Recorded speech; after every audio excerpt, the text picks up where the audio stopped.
CEO of the Lowe Foundation. Welcome back to the Michigan Business Beat, brought to you on the Michigan Business Network. I'm Chris Holman, and we are coming to you from the Grand Hotel. Perhaps you can hear a little noise in the background. It's because the Detroit Regional Chamber of Commerce's annual Policy Conference is taking place right now, and that brings in personalities from everywhere. And Dan Wyant is certainly one of those. Dan, of course, is the CEO of the Lowe Foundation and a good friend, I'm happy to say. Chris, great to be with you, and it's always a pleasure to be up here in Mackinac. You know, it's always good to be here, but I'll tell you what is enamoring every time I hear it is what the Lowe Foundation is, but more importantly, how it got started. Give us a little of the genesis. Yeah, well, it's a great story. I mean, Ed Lowe was a Michigan guy, invented kitty litter and tidy cat, and he used to say he put dirt in the bag. And he grew it, not only invented the product, but grew it into the market leader. And then he left his estate to support entrepreneurs. Ed believed that entrepreneurs were the backbone of community, wealth development, jobs, and felt that they were an endangered species, actually. And so we've been at this for about 20 years, and Chris, as you know, we've evolved into a unique space where we support second stage growth entrepreneurs, and it's been a good space for us.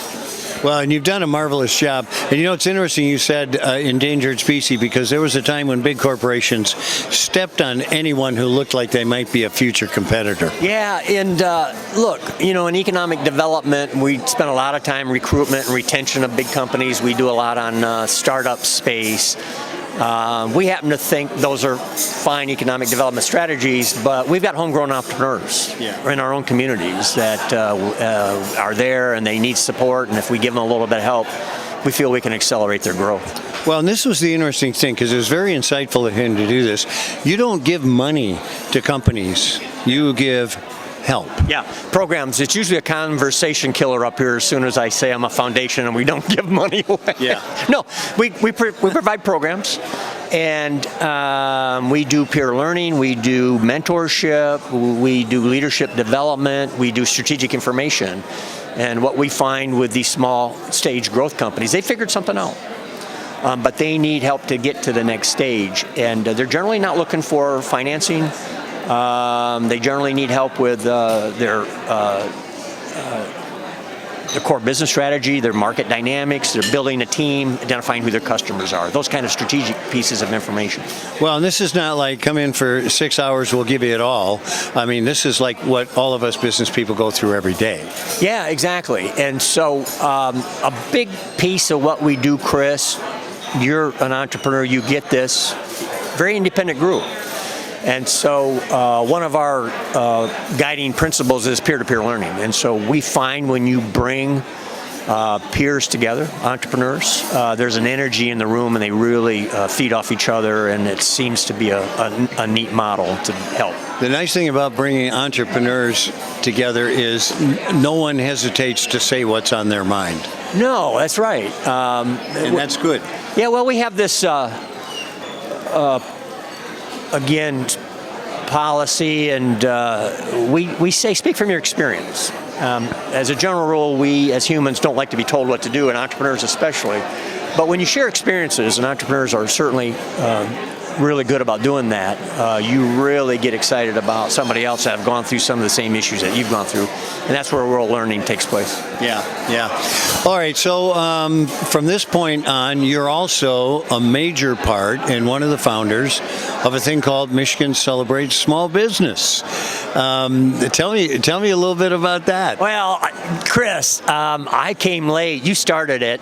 Michigan Celebrates Small Business, 18 years of recognizing the best and brightest small businesses in Michigan, and I'm excited that this thing has gone on 18 years. It's evolved into this wonderful event at the Breslin Center. 850 people show up. Generally, you know, the leadership of Michigan is there, and it's just a spectacular way to recognize this underserved, undervalued community and hold them up and affirm and appreciate and value them. And so it's been a neat program. Well, and the beauty about small business, as you know, and especially second stage, because that's where they appreciate their growth, is the total impact they have.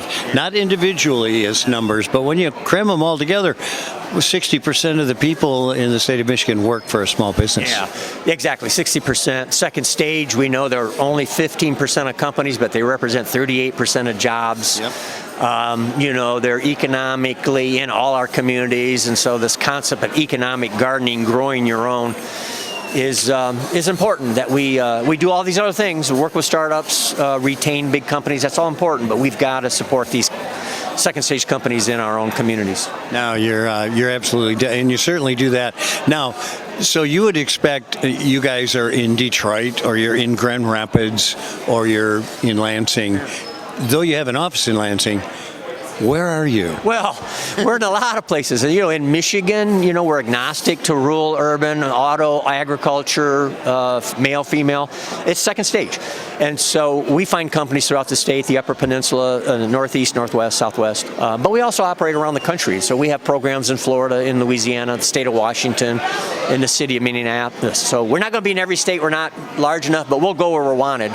And those who want to support second stage companies will be there to support them. Yeah. And you have this marvelous, marvelous campus in Cassopolis, Michigan.